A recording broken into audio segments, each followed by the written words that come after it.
Hello dog friends, Tanya Cardwell here from Pavlov Dog Training. I want to talk to you about how we condition bingo, what it is, what the objectives are. So bingo essentially means good job pup, you're doing the right thing and you're about to get a reward. So this is also called marker training. Some people call it clicker training. Clicker training is a genre of marker training.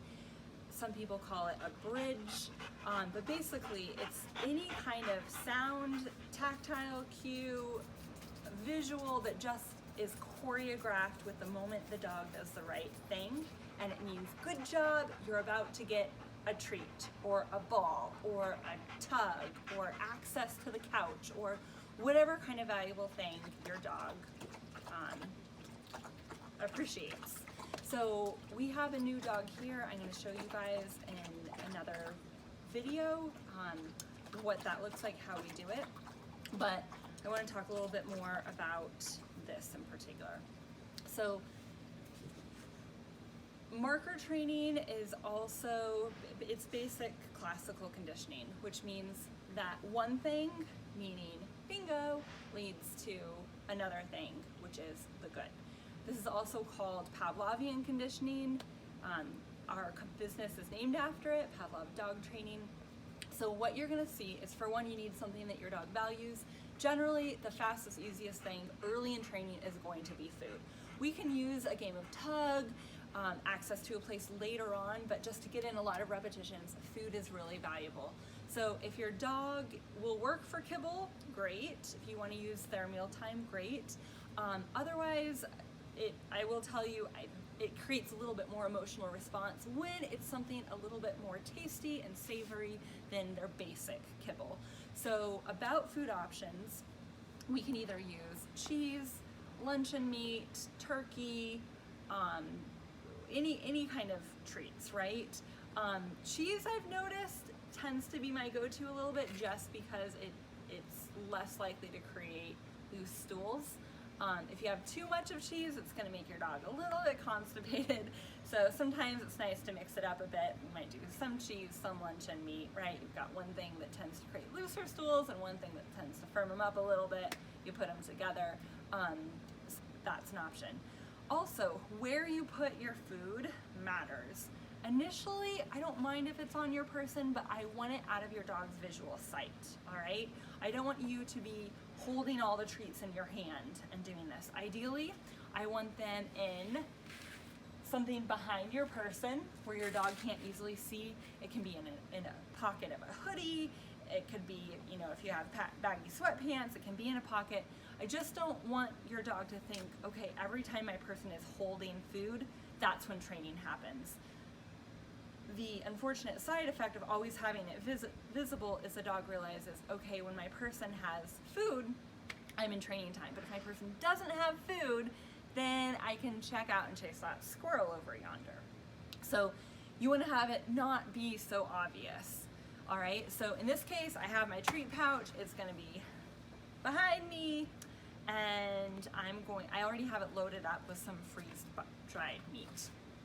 So all I'm gonna do is I'm gonna say B-I-N-G-O, then afterwards I'm gonna reach back, grab one, and I'm going to give it to this GSD who's outside of the frame right now. So common hiccup,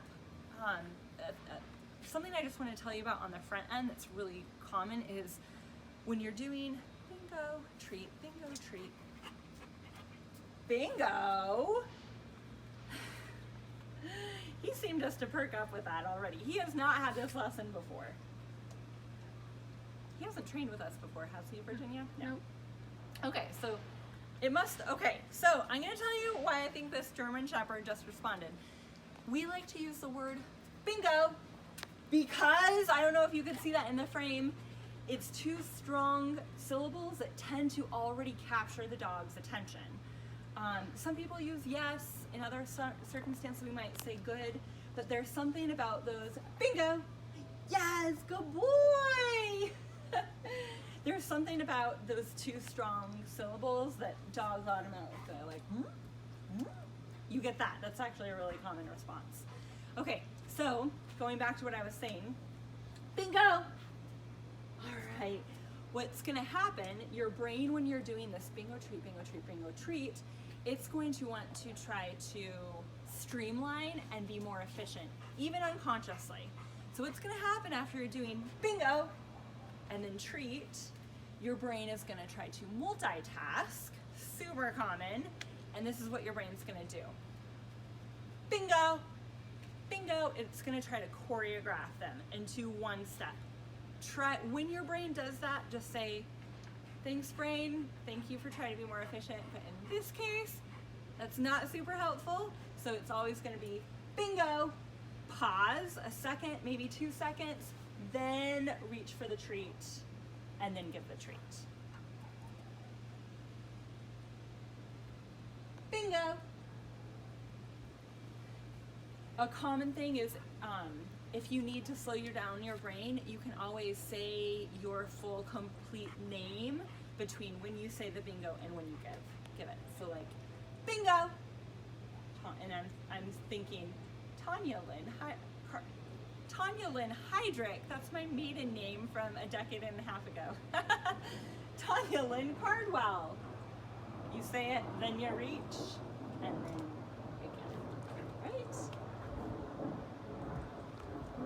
At a certain point, you want treats to be off of your person. You want the ball, you want the tug, you want the cheese to be off of your person, because even though I have the treats hidden behind me, boyfriend here can smell the treats. Let's be real. He can smell the treats, all right? So after I've gotten a good foundation of a good, dozen times or so saying B-I-N-G-O, I'm gonna take my treats and put them on the kitchen counter, on a table. You just want them off of your person. I would come over here, I'd wash my hands, ideally just so I don't smell like it, and then I would bingo! Good. And then I'm gonna walk over to the table or the cupboard or the pantry or wherever it is and give him a treat, all right? So you just want them out of his range. Bingo! Good. Walk over, give a treat. All right? The next step with the food is, once you've done a foundation of B-I-N-G-O and treat, and I want you to do this at least for a dozen times each training lesson. Let's do a foundation of two training lessons. Then I want you to have the treats off of your person. You're randomly doing whatever, watching TV, checking your text messages, stirring a pot of soup, whatever it is, and randomly I want you to look at your dog and say, bingo! And then I want you to walk to the table, the cupboard, the pantry, and give your dog a treat. All right? So you might do that 3-4 times a day. You're randomly thinking about it when you're doing email, B-I-N-G-O, walk to the pantry, get it, boom. Right? Another thing that you want to keep in mind when you're using marker training and B-I-N-G-O, that the bingo, which I'm whispering because the German Shepherd's right here, it is choreographed with the instant that your dog does behavior. For example, if you are trying to get eye contact from your dog in a utopian situation, the moment that he looks up at you, bingo, right? Or if you're asking him for an SIT, a sit, and I have a step right here. I'm gonna role play as both dog trainer and dog at the same moment. Say, I'm being told to sit, it's the moment that my booty, bingo, bingo. The moment the booty hits the ground, B-I-N-G-O, right? If you're calling them to down, it would be the moment that their elbows hit the ground. So it's not after, it is choreographed. If someone asked me to jump, right, I'm supposed to go up and go down, it would be bingo. Hopefully that makes sense.